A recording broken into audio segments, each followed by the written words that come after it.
আল্লাহ পাক কাঁঠাল গাছে আম ধরাইতে পারেন কি পারেন না? হ্যাঁ, লাউ গাছে কুমড়া ধরাইতে পারবো না? আমরা কেউ কোনোদিন আশা করছি আম গাছে কোনোদিন কাঁঠাল খুঁজি নাকি? হ্যাঁ, খুঁজি নাই। বড়ই গাছে কোনোদিন তেঁতুল খুঁজি নাই। কি কথা ঠিক কিনা? প্রত্যেকটা জিনিসের জন্য একটা মৌকা আছে, স্থান আছে। গান শোনার জন্য একটা মৌকা আছে, ওয়াজ শোনার জন্য একটা মৌকা আছে।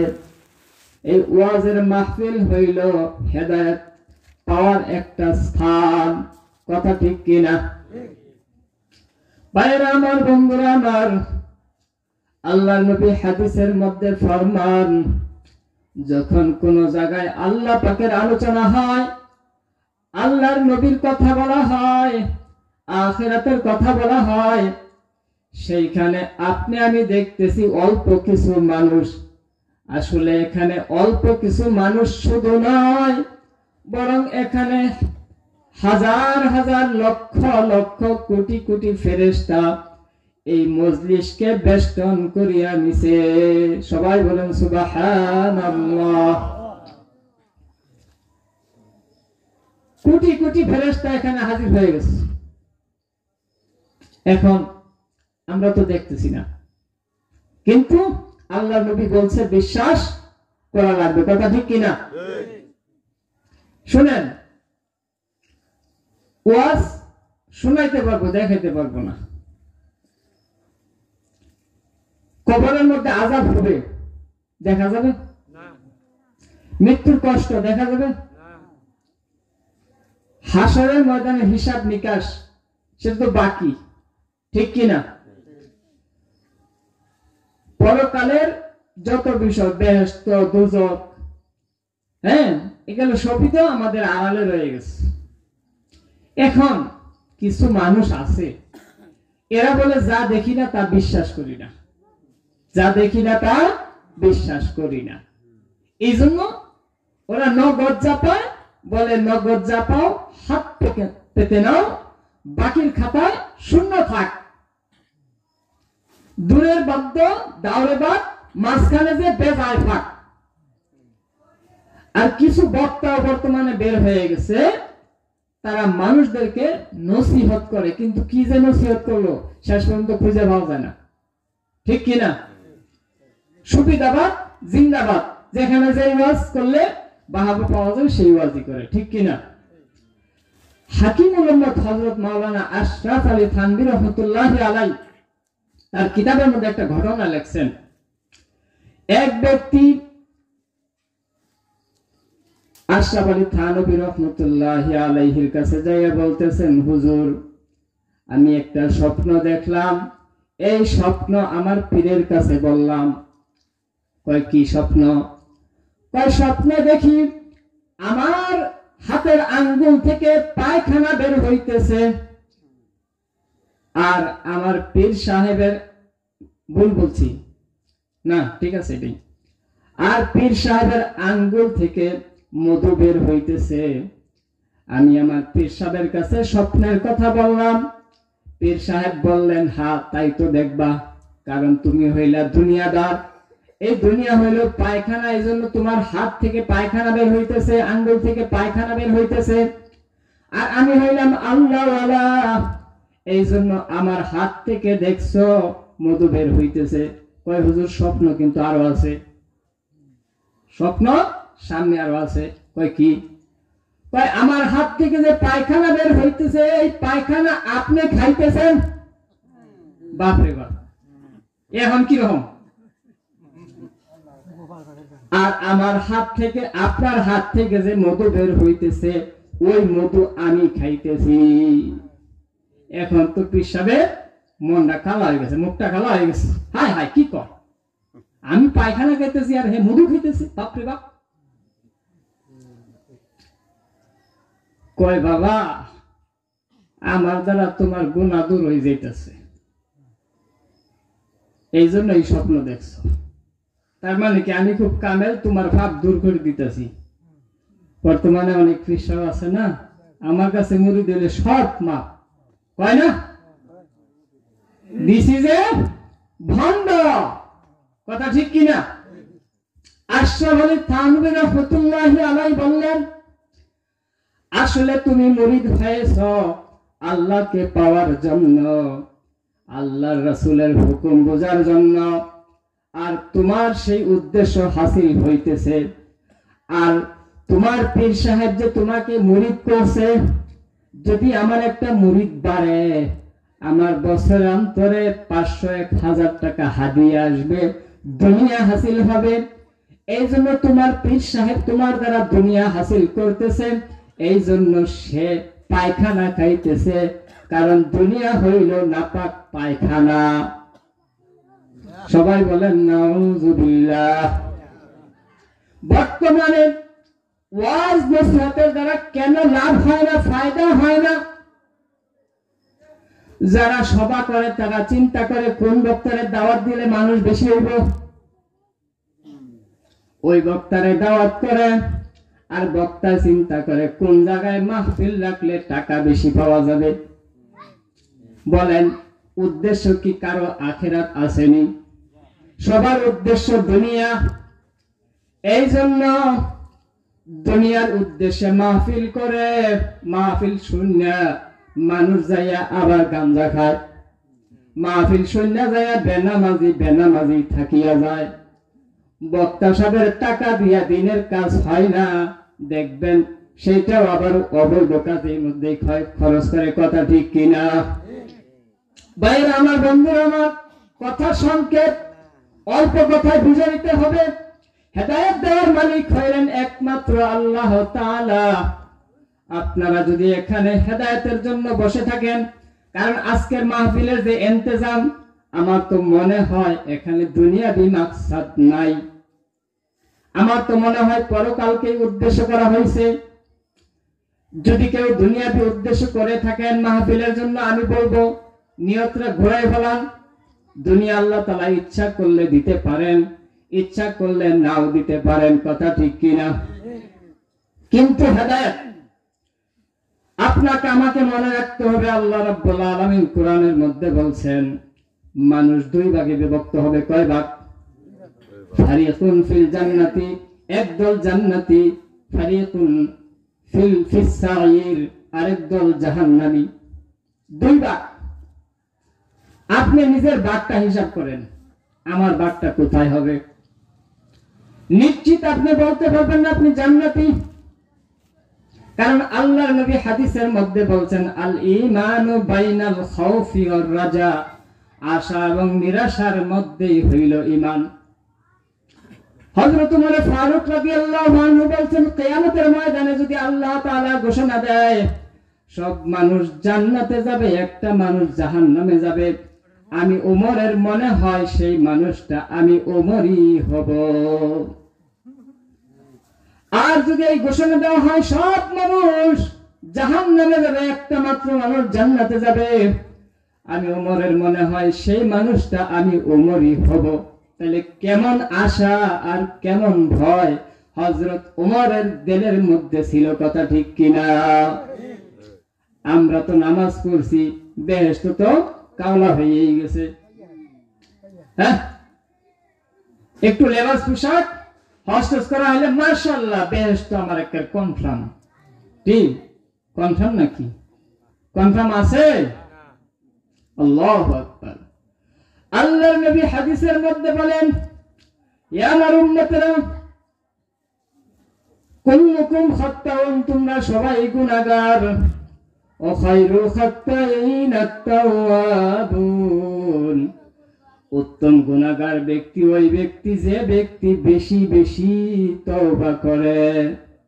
ভাইরা আমার, আজকে কোরআন হাদিস মানুষ এত শুনতেছে, বর্তমানে ইন্টারনেটের মাধ্যমে ওয়াজ শুনে, মোবাইলের মাধ্যমে ওয়াজ শুনে, এরপরে প্রতিদিন মাহফিল হইতেছে, প্রতিদিন মাহফিল শুনতেছে। কিন্তু সমাজের মধ্যে আপনি বলেন গুনার কাজ বেশি হইতেছে না নেকের কাজ বেশি হইতেছে? মানুষ কি ভালো কাজ বেশি করতেছে না খারাপ কাজ বেশি করতেছে? আসলে তো আমরা আল্লাহর কাছে হেদায়েত চাইতেছি না, আমরা হেদায়েত কি জিনিস মানতেছি না, বোঝার জন্য চেষ্টা করতেছি না। আমরা শুধু দুনিয়াতে বর্তমানে দেখবেন বিভিন্ন সুরের বক্তা আছে। আইয়ুবের সুর, নজরুল ইসলাম কাসিমের সুর, মামুনুল হক সাহেবের সুর, আবার চরমনের পেশাবের সুর, আবার মনে করেন হাফিজুর রহমান সিদ্দিকীর সুর। এক এক সুরের বক্তা দেখবেন ডজন ডজন সুর নকল করে, সুর করা শিখে। হ্যাঁ ভাইয়েরা আমার, এরকম অঙ্গভঙ্গি করিয়া সুর নকল করিয়া বয়ান করা, এইটা কিন্তু আপনার প্রকৃত আলেমের কাজ না। কি কন? মানুষ আনে কেন? এটা মামুনুল হক সাহেবের সুর। সুর শুনে, ওয়াজ শুনে না, ওয়াজ শুনে না, সুর শুনে। ভাইয়েরা আমার শুনেন, আসলে তো কথা শুনতে হবে, কি বলতেছে সেটা শুনতে হবে, ঠিক কিনা? কি শুনে বললো সেটা শোনার দরকার। সুর কি হয়, সুরটা কি কাজ হবে বলেন? আপনি ধরেন সুরের বক্তার ওয়াজ শুনলেন, আমি বিরোধিতা করি না, শুনলেন ভালো কথা, কি করে সেটা মানবেন না? হ্যাঁ ভাইয়েরা আমার, বন্ধুরা আমার, এই ওয়াজের মাহফিলের উদ্দেশ্য হইল হেদায়েত। যদি আপনি আমি হেদায়েত না হতে পারি, তাহলে আপনার আমার জীবন বরবাদ হয়ে যাবে। কারণ আল্লাহ পাক রব্বুল আলামিন কোরআনে পাকের মধ্যে বলেন, ওয়ালাকাদ যারানা লিজাহান্নামা কাসীরাম মিনাল জিন্নি ওয়াল ইনসি লাহুম কুলুবুন লা ইয়াফকাহুনা বিহা। আমি অধিকাংশ মানুষ জিন এবং ইনসান থেকে বানাইছি জাহান্নামের জন্য। তাদেরকে আমি আল্লাহ রাব্বুল আলামিন অন্তর দিয়েছি, ওই অন্তর দিয়া তারা এরকম ভাবে দ্বীনের কথা বোঝার চেষ্টা করে নাই, অন্তর কাজে লাগা নাই, খালি সুর শুনছে। ওয়ালাহুম আয়ুনুল লা ইউবসিরুনা বিহা, তাদেরকে আমি চোখ দিয়েছি, চোখের দ্বারা দেখে নাই। খালি শুনলে কাজ হবে না, দেখতেও হবে। কি কোন? দেখতে হবে বক্তার মধ্যে আমল আছে কিনা, এটাও দেখা লাগবে। ওয়ালাহুম আযানুল লা ইসমাউনা বিহা ওয়ালাহুম আয়ুনুল লা ইউবসিরুনা বিহা উলাইকা কাল আনআমি বাল হুম আদাল। এই সমস্ত মানুষগুলো হইল চতুষ্পদ জানোয়ারের মতো, বরং তার চেয়ে আরো বেশি নিকৃষ্ট। চতুষ্পদ জানোয়ার, তার চেয়েও বেশি নিকৃষ্ট। এক আল্লাহর ওলি রাস্তা দিয়ে হাইটা যাইতেছেন, দেখে এক ব্যক্তি ফরজ তরক করিয়া আঁঠুর উপরে কাপড় উঠাইয়া তারপরে কাজ করতেছে। ওই আল্লাহর ওলি দেখার পরে আসিয়া তাকে বুঝাইল, ভাই হাঁটুর উপর কাপড় উঠাইয়া কাজ করা জায়েজ নাই, এটা গুনাহের কাজ, হাঁটু ঢাকিয়া ফরজ ঢাকিয়া কাজ করো। ওই ব্যক্তি হাঁটু ঢাকিয়া কাজ করা শুরু করলো। আল্লাহর ওলি আবার তার রাস্তার দিকে চলিয়া গেল, তার গন্তব্যের দিকে যাইতেছে। কিছু দূর যাওয়ার পরে পিছন দিকে ফিরিয়া দেখে ওই ব্যক্তি আবার হাঁটুর উপর কাপড় উঠাইয়া কাজ করতেছে। ওই আল্লাহর ওলির এবার মেজাজ গরম হইয়া গেল। সে ছিল মজ্জুব আল্লাহর ওলি, মজ্জুব হালতের আল্লাহর ওলি, মানে সব সময় আল্লাহর সাথে তার গভীর সম্পর্ক থাকতো, গভীর জ্ঞানে থাকতো। স্বাভাবিক হালত তার ছিল না। সে এরকম রাগ হইয়া ওই ব্যক্তির কাছে চলিয়া গেল। হাতে কোদাল নিয়ে কাজ করতেছে, হাত থেকে এরকম কোদালটা নিল, কোদালটা নিয়া একটা পিঠের মধ্যে বাড়ি দিল। বাড়ি দেওয়ার সঙ্গে সঙ্গে ওই ব্যক্তি পড়িয়া এরকম ভাবে দরফর করিয়া ওই জায়গায় মরিয়া গেল। আল্লাহর ওলি ওই জায়গায় গর্ত করলেন। গর্ত করার পরে ওই জায়গায় লাশটা মাটি চাপা দিয়া তারপরে তিনি তার গন্তব্যের দিকে চলিয়া গেলেন। খুব ভালো করিয়া বুঝবেন মানুষ কাকে বলে আর জানোয়ার কাকে বলে। এইটা যদি না চিনতে পারেন, সারা জীবন ওয়াজ শুনলেও কোনো কাজে লাগবে না। ও আল্লাহর বান্দারা খুব ভালো করিয়া বুঝেন, মানুষ কাকে বলে, জানোয়ার কাকে বলে। কারণ কিয়ামতের ময়দানে আল্লাহ রাব্বুল আলামিন দুনিয়াতে সবাইরে মানুষের সুরত দিয়া পাঠাইছে। কিয়ামতের ময়দানে কিন্তু সবাই মানুষের সুরত নিয়ে উঠতে পারবে না। হাজি গাজী কত ধরনের মানুষ দুনিয়ার মধ্যে দেখবেন, কিয়ামতের ময়দানে কেউ শুয়োরের সুরত নিয়ে উঠবে, আবার কেউ কুকুরের সুরত নিয়ে উঠবে, কেউ বানরের সুরত নিয়ে উঠবে। আল্লাহর বান্দারা খুব ভালো করিয়া বুঝেন, যাদের মধ্যে হিংসা বেশি করিয়া থাকবে তারা এরকম ভাবে কুত্তার সুরত নিয়ে উঠবে। যারা বেশি হারাম খাওয়ার মধ্যে পটু হবে, হালাল হারামের কোনো পার্থক্য করবে না, ওই মানুষগুলো শুয়োরের সুরত নিয়ে উঠবে। আর যারা চালাকি করে, ঠকামি করে, বদমাশি করে, ওই মানুষগুলো কিয়ামতের ময়দানে বান্দরের সুরত নিয়ে উঠবে। এই জন্য খুব ভালো করিয়া বুঝেন, মানুষ এবং জানোয়ার কিন্তু চিনা লাগবে। জানোয়ারের লক্ষণ কি? অন্তর দিয়া চিন্তা করবে না, চোখ দিয়ে ভালো করে দেখবে না, কান দিয়ে ভালো করে শুনবে না, এক কান দিয়ে শুনবে আর এক কান দিয়া বাইর কইরা দিবে। এইটাই হইল জানোয়ার। কি বলেন? চোখ দিয়ে দেখাইলেও দেখবে না। কিছু আছে না, কিছু আছে না, আমার যে বুঝাইতে পারবো তারে আমার বউ দিয়ে দিন।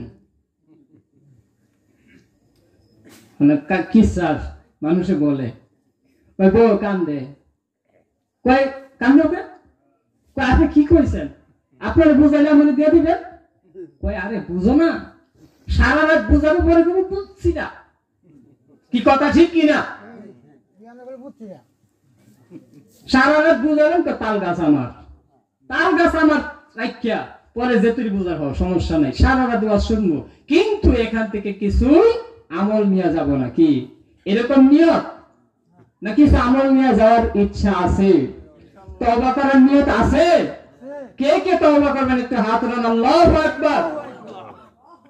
ভাইয়েরা আমার হাত নামান। আখিরাত সম্পর্কে কথা বলার জন্য বসছি, দুনিয়ার সম্পর্কে না। আখিরাত কি জিনিস জানেন? এটা এমন একটা জিনিস, এটাকে ফাঁকি দেওয়ার কোনো উপায় নাই। আছে? পরিণতি আপনাকে ছাড়বে।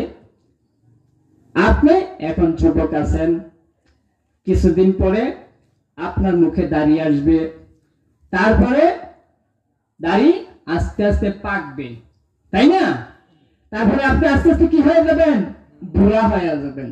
তারপরে তো আপনি করবেন, আল্লাহ তাড়াতাড়ি নাও, তাড়াতাড়ি নাও, তাড়াতাড়ি নাও, ঠিক কিনা? কিন্তু কাউকে তো আল্লাহ তাআলা এর আগেই নিয়ে যাবে। ও ভাইরা আমার, বন্ধুরা আমার, ভালো করিয়া বুঝেন, আখিরাত যদি না বুঝিয়া ওই কবরে চলিয়া যান, আপনার কবরটা কোন অবস্থায় হবে?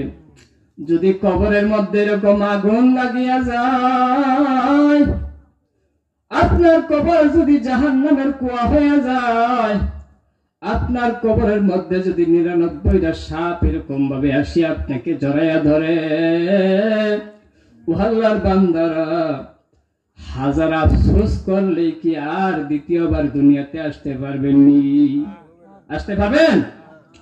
আল্লাহ রাব্বুল আলামিন পবিত্র কালামের মধ্যে বলেন, যখন এরকম কবরের মধ্যে যাইয়া নাফরমান এরকম ভাবে অস্থির হইয়া যাবে, আযাবের মধ্যে, জাহান্নামের আগুনের মধ্যে জ্বলতে থাকবে, তখন তারা বলবে, অকালু লাউ নুরাদ্দু লা নুকাযযিবা বিআয়াতি রাব্বিনা ওয়া নাকুনা মিনাল মুমিনিন। মাবুদ, তুমি যদি আমাদেরকে আবার দুনিয়াতে পাঠাইতা, আমরা নেককার হইয়া যাইতাম, নামাজি হইয়া যাইতাম, পর্দানিশী হইয়া যাইতাম, জীবন গেল একটা গুনাহের কাজের কাছেও যাইতাম না। আল্লাহ তাআলা সূরা মুনাফিকের মধ্যে বলেন, ইদা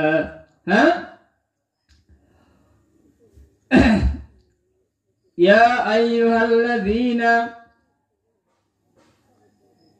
আল্লাহ পাক বলেন যে যখন মানুষের মৃত্যু আসবে তখন এরকম নাফরমানরা বলতে থাকবে, রব্বি লাউলা আখারতানি, হে আল্লাহ একটু যদি আপনি বিলম্ব করতেন মৃত্যুটা, আখারতানি ইলা আজালিন করিব, অল্প সময়, ফাসাদদাকু, তাহলে আমি সদকা করতাম, ওয়া আকুম মিনাস সালিহিন, আর আমি নেককার হইয়া যাইতাম।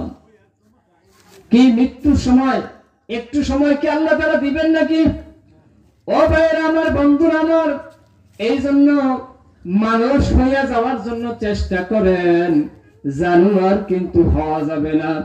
কিয়ামতের ময়দানে আল্লাহ রাব্বুল আলামিন মানুষদেরকে জানোয়ারের সুরতে উঠাবেন।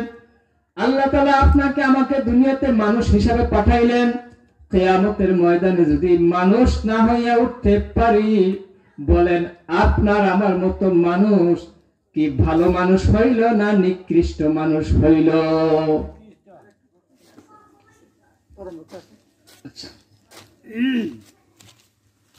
তাহলে আমার ভাইরা আমার, বন্ধুরা আমার, আপনার আমার জীবনের অধিকাংশ সময় অনেকের চলিয়া গেছে।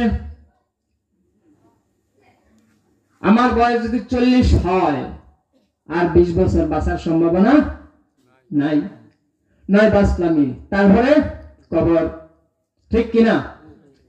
ও আল্লাহর বান্দারা, এই যে পিছনের জিন্দিগানি চলিয়া গেছে বেখেয়ালে, এখন সামনের জিন্দিগানিটুকু যদি আপনি আমি বেখেয়ালে কাটাইয়া দেই, পুরা জিন্দিগি শেষ, ঠিক কিনা? ও আমার যুবক ভাইরা, তোমরা যদি মনে করো আমাদের তো এরকম লম্বা জিন্দিগি হয়ে গেছে, কিন্তু গ্যারান্টি আছে নাকি? গ্যারান্টি আছে? এই জন্য আল্লাহর হাবিব বলেন যে হে আমার উম্মতেরা, তোমরা তোমাদের সন্তানদেরকে 7 বছর বয়সে নামাজের আদেশ করো, 10 বছর বয়সে নামাজের জন্য প্রয়োজনে প্রহার করো, শাসন করো। কাজে বাইরে আমার, বালেক সাবালক হওয়ার পর থেকে আল্লাহর হুকুম মানতে হবে। ফাজাইলে আমালের মধ্যে হাদিস আনছে, মানুষকে কিয়ামতের ময়দানে 4টা প্রশ্ন করা হবে। কয়টা প্রশ্ন? 4টা। তার মধ্যে একটা প্রশ্ন হবে, তোমার যৌবন কাল কোন কাজে ব্যয় করেছ? কি বলেন? এই প্রশ্নের উত্তর আপনাকে আমাকে দিতে হবে। আরেকটা প্রশ্ন করা হবে, তুমি মাল কিভাবে কামাই করছো, কিভাবে খরচ করছো? কি প্রশ্ন করবে না? কাজে বাইরে আমার, বন্ধুরা আমার, হাতে পায়ে ধরিয়া বলি, খবরদার, কিয়ামতের ময়দানে দাঁড়াইয়া যদি এই প্রশ্নের উত্তরগুলো দিতে না পারেন, তখন তো আফসোস করলে কোনো লাভ হবে না। আল্লাহর নবী যে বলছেন, দুনিয়ার মধ্যে বেশি বেশি কান্দো, দুনিয়াতে কান্দা গুনাহ মাফ করাইয়া তারপরে কবরে যাও। দুনিয়াতে কান্দা আল্লাহর কাছে কান্দো, হাত উঠাইয়া নির্জনে নিবিড়ে কান্দো, বলো মাবুদ গো, আমি বুঝছি না, আমি না বুঝিয়া গুনার কাজ করিয়া ফেলাইছি, আমি না বুঝিয়া নামাজ কাজা করিয়া ফেলাইছি, আমি না বুঝিয়া রোজা ছাড়িয়া দিছি, আমি না বুঝিয়া হারে বেপরদা হইছি, গান বাদ্য শুনছি। আমি যদি বুঝতাম তাহলে তো এরকম করতাম না।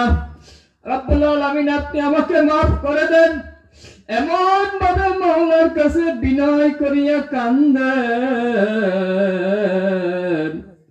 মাওলা পাকের যেন দয়া লাগিয়া যায়। আল্লাহর কাছে বেশি বেশি দোয়া করবেন, তারপরে সদকা করবেন, আল্লাহওয়ালা মানুষের সঙ্গে উঠা বসা করবেন।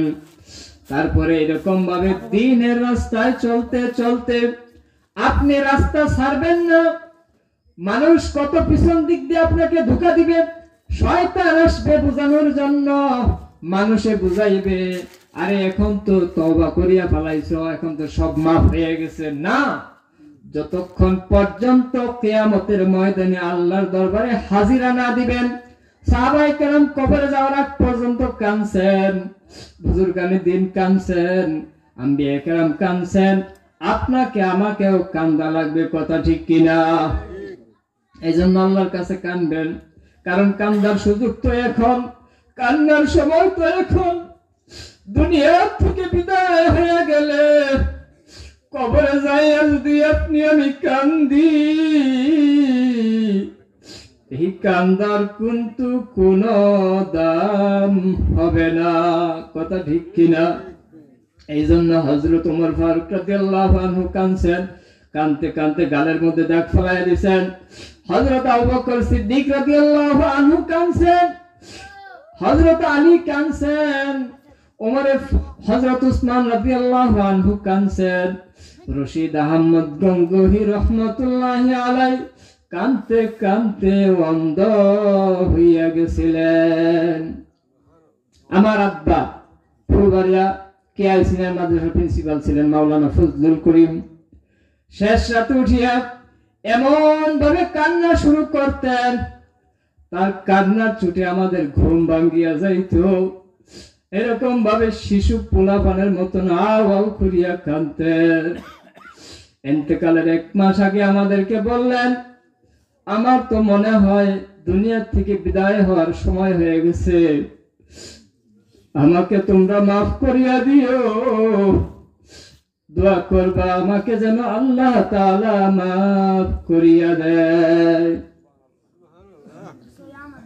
ও আল্লাহর বান্দা, জীবনে এরকম ভাবে সারা জীবন দিনের রাস্তায় কাটায় দিছে, কোরআন হাদিস মানুষকে শিখানোর মধ্যে কাটায় দিছে, এরকম ভাবে আমলের উপর জিন্দেগি কাটাইছে। তারপরে দেখবেন তারা কিরকম আল্লাহর দরবারে কান্দে। ইমাম আবু হানিফা রাহমাতুল্লাহি আলাইহি ইতিহাস করিয়ে দেখবেন কিরকম আল্লাহর দরবারে কাঁদছে।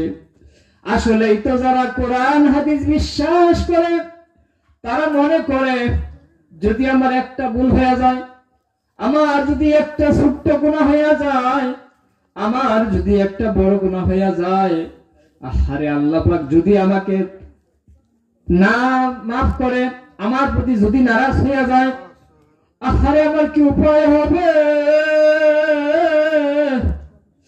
আল্লাহ পাক যদি কিয়ামতের ময়দানে মাফ না করে, তাহলে তো আমার কোনো উপায় নাই। হযরতে ইমাম আবু হানিফা রাহমাতুল্লাহি আলাইহি একদিন এরকম ভাবে এশারের নামাজের মধ্যে দাঁড়ায় গেছেন, আর এরকম ভাবে নামাজের মধ্যে কাঁদতেছেন, নামাজের মধ্যে দাঁড়ায় কাঁদতেছেন, আর এরকম ভাবে সারা রাত এরকম ভাবে পার হয়ে গেল। ইমামে আবু হানিফা রাহমাতুল্লাহি আলাইহি এরকম ভাবে কাঁদতে কাঁদতে রাত্র শেষ হয়ে গেল, কিন্তু রুকু সিজদা করার মতো খেয়াল পর্যন্ত তার হয় নাই। কিরকম আল্লাহর দরবারে কাঁদছেন। ও আল্লাহর বান্দা, এই জন্য খুব ভালো করিয়া বুঝেন, কান্দার সময় কিন্তু এখন। গুনাহ কিন্তু আমরা দুনিয়াতে করছি, গুনাহ নাই এরকম ব্যক্তি কেউ আছেন? আমি জীবনে কোনো গুনার কাজ করি নাই, গ্যারান্টি দিয়ে হাত উঠাইতে পারবেন? গুনাহ যদি করিয়া থাকি তাহলে এই গুনাহ মাফ কিন্তু দুনিয়াতেই করা লাগবে, কথা ঠিক কিনা? এই জন্য আল্লাহ পাক বলছেন, আমি আল্লাহকে যথাযথভাবে ভয় করো এবং খাঁটি মুসলমান না হইয়া কিন্তু মরিও না। ও আল্লাহর বান্দারা, আমরা তো খাঁটি মুসলমান হইতে পারি না। খাঁটি মুসলমান না হইলে তো মৃত্যু হইয়াই যাবে। আহারে, মৃত্যু যদি হইয়াই যায় আর ওই কবরের মধ্যে যদি আল্লাহ মাফ না করে, তাহলে কি উপায় হবে? কিন্তু আল্লাহ পাক রব্বুল আলামিন বলেন, ইয়া ইবাদিয়াল্লাযিনা আসরাফু আলা আনফুসিহিম লা তাকনাতু মির রাহমাতিল্লাহ ইন্নাল্লাহা ইয়াগফিরুয যুনুবা জামিআ। হে আমার বান্দারা, তোমরা যত পরিমাণ গুনাহ করিয়া থাকো, আসমান জমিন পরিমাণ গুনাহ যদি করিয়া থাকো, আমার রহমত থেকে নৈরাশ হইও না, কারণ আমি আল্লাহ তাআলা তোমাদের সমস্ত গুনাহ মাফ করিয়া দিব। সবাই বলেন সুবহানাল্লাহ। অন্য হাদিসের মধ্যে আল্লাহ নবী বলেন, আত-তাইবু মিনাজ যামবি কামান লা যামবা লাহ, যে ব্যক্তি গুনাহ থেকে তওবা করবে ওই ব্যক্তিকে আল্লাহ তাআলা এমন ভাবে মাফ করিয়া দিবেন যেন তার জিন্দেগিতে কোনো গুনাহই নাই, এমন ভাবে নিষ্পাপ করিয়া মাফ করিয়া দিবেন। সবাই বলেন সুবহানাল্লাহ। আল্লাহ তাআলা সক্ষম, আল্লাহ তাআলা সক্ষম, হ্যাঁ, কাদেরে কুদরত, আল্লাহ তাআলা সবকিছু পারেন। কথা ঠিক কিনা? আমাদের সবাইকে আল্লাহ তাআলা হেদায়েত দিতে পারেন না? হ্যাঁ, কাউকে বঞ্চিত করতে পারেন, কি কথা ঠিক কিনা? কিন্তু আমরা সবাই চাই, ঠিক কিনা? তাহলে আল্লাহর কাছে আমরা সেইভাবে দোয়া করব, সেইভাবে চাবো, এমন ভাবে চাবো যে আমি যেন আল্লাহকেই চাই, দুনিয়া চাই না। যদি এরকম মনে হয় যে না আল্লাহ আমার দুনিয়াটা দেও, তারপরে একটু, বুঝেন নাই, কয় আগে দুনিয়াদারি। ফাআম্মা মান তাগা ওয়া আসারাল হায়াতাদ দুনিয়া ফাইন্নাল জাহিমা হিয়াল মাওয়া, যে ব্যক্তি সীমা লঙ্ঘন করবে, দুনিয়ার জীবনকে প্রাধান্য দিবে, তার ঠিকানা হবে জাহান্নাম। ওয়া আম্মা মান খাফা মাকামা রাব্বিহি, যে ব্যক্তি ভয় করবে আল্লাহর সামনে দাঁড়ানো, ওয়া নাহান নাফসা আনিল হাওয়া, আর এরকম আত্মাকে ফিরায় রাখবে, নিজেকে ফিরায় রাখবে মনের কুপ্রবৃত্তি থেকে, মনের খায়েশ থেকে, ফাইনাল জান্নাতা হিয়াল মাওয়া, তার ঠিকানাই হবে জান্নাত। নামাজ না পড়া কিন্তু ইচ্ছা না, মনের খাহেশ, রোজা না করা ইচ্ছা না, কিন্তু মনের খাহেশ, কথা ঠিক কিনা? বেপরদা নারীর দিকে তাকানো এটা ইচ্ছা না, কিন্তু খাহেশ। আল্লাহ তাআলা বলছেন ওয়ানাহান নাফসা, নফস আত্মাকে প্রবৃত্তিকে ফিরাইয়া রাখবে, তার ঠিকানা হবে জান্নাত। মনের বিরোধিতা করা লাগবে, নামাজ পড়তে মনে চায় না, পড়া লাগবে, রোজা করতে মনে চায় না, করা লাগবে, পর্দা করতে মনে চায় না, করা লাগবে, দুনিয়াকে পরিত্যাগ করতে হবে, দুনিয়াকে প্রাধান্য দেওয়া যাবে না, আখিরাতকে প্রাধান্য দেওয়া লাগবে। ও আল্লাহর বান্দারা, যদি আপনি আমি খালেস নিয়ত করি, খালেস তওবা করি, আল্লাহ তাআলা বলেন ওয়াল্লাযীনা জাহাদু ফিনা লানাহদিয়ান্নাহুম সুবুলানা, যারা আমি আল্লাহকে পাওয়ার জন্য চেষ্টায় নামিয়া যাইবে, আমল শুরু করিয়া দিবে, আমি আল্লাহ তাআলা তাদেরকে আমার একাধিক রাস্তা দেখায়া দিব। শুধু তাই না, আমি আল্লাহ তাআলা ওই বান্দার সঙ্গী হইয়া যাইব। সবাই বলেন সুবহানাল্লাহ। আল্লাহকে সঙ্গী কে কে বানাইতে চান? হাত উঠান, আল্লাহু আকবার। কিভাবে আল্লাহ সঙ্গী জানেন? আপনি যখন নামাজ পড়েন না, নিয়ত করবেন আজ থেকে নামাজ পড়লাম, তাহলে আল্লাহ সঙ্গী। রোজা করছেন না আগে, এখন থেকে নিয়ত করলেন আজ থেকে রোজা করা শুরু করলাম, মানে এখন নিয়ত করে যে আগামী রোজা যখন আসবে আমি রোজা ছাড়বো না, তাহলে আল্লাহ আপনার সঙ্গী হয়ে যাবে। আপনি নিয়ত করেন গান শুনেন, এখন নিয়ত করে ফেলাম যে আর গান শুনবো না, ঠিক আছে, নিয়ত করে ফেললেন, আমল শুরু করে দিবেন, আল্লাহ তাআলা আপনার সঙ্গী হয়ে যাবে। এই আল্লাহ কিরকম সঙ্গী জানেন? এই ঘটনাটা কইয়া ওয়াজ শেষ করে দেব, কারণ আমাদের যে প্রধান মেহমান উনি আছেন, ঠিক আছে না, উনি আসবেন, উনি অপেক্ষা করতেছেন, এই জন্য কথা লম্বা করা যাবে না, ঠিক আছে। আর আমি আপনাদের মানে বোনাস বক্তা, ঠিক আছে, আমন্ত্রিত বক্তা না। আমি বলতেছি যে হাকিমুল উম্মাত হযরত মাওলানা আশরাফ আলী থানভী রাহমাতুল্লাহ আলাইহি বেহেশতি যাওয়ার নামক কিতাবের মধ্যে লিখছেন, এক ব্যক্তি রাস্তা দিয়ে হাইটা যাইতেছে, হাইটা যাওয়ার পরে, এটা হাদিসের ঘটনা, রাস্তা দিয়ে হাইটা যাইতেছে, মেঘমালা থেকে আওয়াজ দিয়ে বলতেছে অমুকের বাগানে পানি দাও।